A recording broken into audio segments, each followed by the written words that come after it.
Décidément, aujourd'hui, on aura fait beaucoup de courses. Alors par contre, ce qui est bien, c'est qu'on aura mangé plein de fruits et plein de légumes. Bien. Ce problème numéro 3, cette fois-ci, c'est maman qui va faire ses courses au marché. Elle est partie avec 50 euros. Au marché, elle a acheté plusieurs choses. Elle a acheté des bananes, des poires, des asperges, du poulet. Et avec l'argent qui lui reste, elle se dit, tiens, j'aimerais bien m'acheter un pantalon. Alors, elle va au marchand de pantalons et elle voit deux pantalons. Elle voit un pantalon à 25 euros et un pantalon à 28 euros. Et donc la question qu'on nous pose, c'est lequel des deux pantalons est-ce qu'elle peut acheter? Ça se trouve, elle peut acheter celui-là ou celui-là. Ça se trouve, elle peut en acheter aucun des deux. Ça se trouve, elle peut acheter que le pantalon à 25. C'est ce qu'on va essayer de deviner. Alors là encore, c'est un problème à étapes, parce qu'en fait, on ne peut pas faire un seul calcul pour trouver la solution. Essayons de réfléchir. Elle part avec 50 euros. Dans ces 50 euros, en fait, elle va devoir enlever ce qu'elle dépense. Alors c'est là où il ne faut pas tomber dans le piège. Est-ce qu'elle achète les bananes? Oui. Est-ce qu'elle achète les poires? Oui. Est-ce qu'elle achète les asperges? Oui. Est-ce qu'elle achète le poulet? Oui. Est-ce qu'elle achète les pantalons? Non. C'est là où est le piège. C'est-à-dire qu'il ne faut pas compter le prix des pantalons dans ce qu'elle dépense. Elle dépense ça, elle paye ça, et ensuite elle se demande si elle peut acheter un pantalon. Mais elle ne les a pas encore achetés, les pantalons. Donc il ne faut pas compter ça tout de suite. Il faut d'abord se demander combien il lui reste d'argent sur ces 50 euros une fois qu'elle a acheté ces 4 choses-là. Et une fois qu'on a cette réponse-là, on peut regarder si elle peut acheter le pantalon ou pas. Alors c'est parti.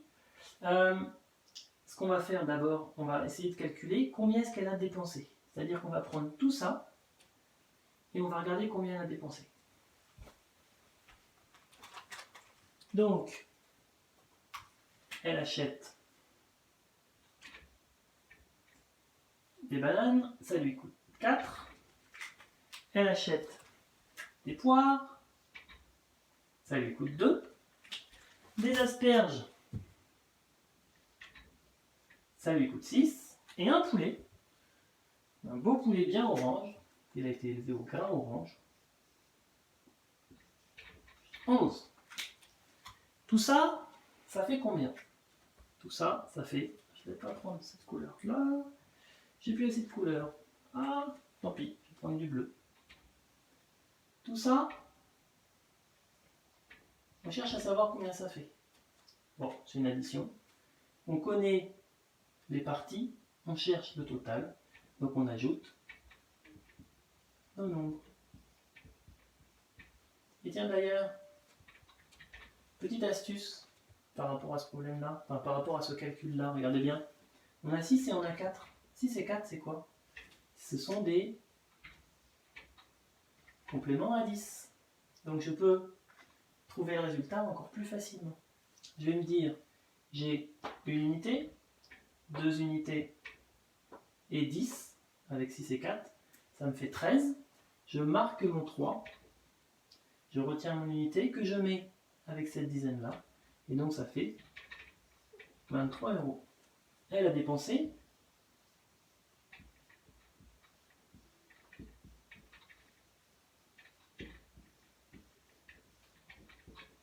elle a dépensé 23 euros. Mais est-ce que ça me suffit pour savoir si elle peut prendre ce pantalon-là ou ce pantalon-là? Et non, ça ne suffit pas. Nous, ce qu'on veut savoir, c'est elle a dépensé 23, mais combien est-ce qu'il lui reste? Alors, combien est-ce qu'il lui reste? Sachant qu'au début, elle avait 50. Donc, elle avait 50. Elle a donné de l'argent. Donc, quand on donne, on enlève. Pour enlever, on fait moins 23. Alors là encore, pour ce calcul, vous pouvez faire de différentes manières. Vous pouvez partir de 23, surcompter. Vous pouvez faire une droite graduée. Vous pouvez enlever à 50 aussi. Différentes manières de faire. J'ai pas beaucoup de place, donc pour la technique opératoire, comme c'est pas forcément ce qui est le plus important là, parce que moi je veux surtout que vous compreniez le problème, je vous fais pas toutes les techniques opératoires, ça on le refera, notamment la soustraction, dans les semaines qui arrivent.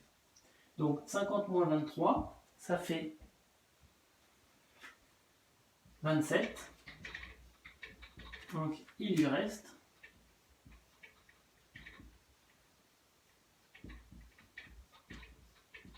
27 euros. Bon, je sais qu'il lui reste 27. Je reviens vers mes deux pantalons du début. Celui-là coûte 25, celui-là coûte 28. Elle a 27. Est-ce que je peux acheter celui de 28? Non. Désolé maman, celui-là tu ne pourras pas le prendre. Bah, c'est pas grave, tu vas prendre ce magnifique pantalon.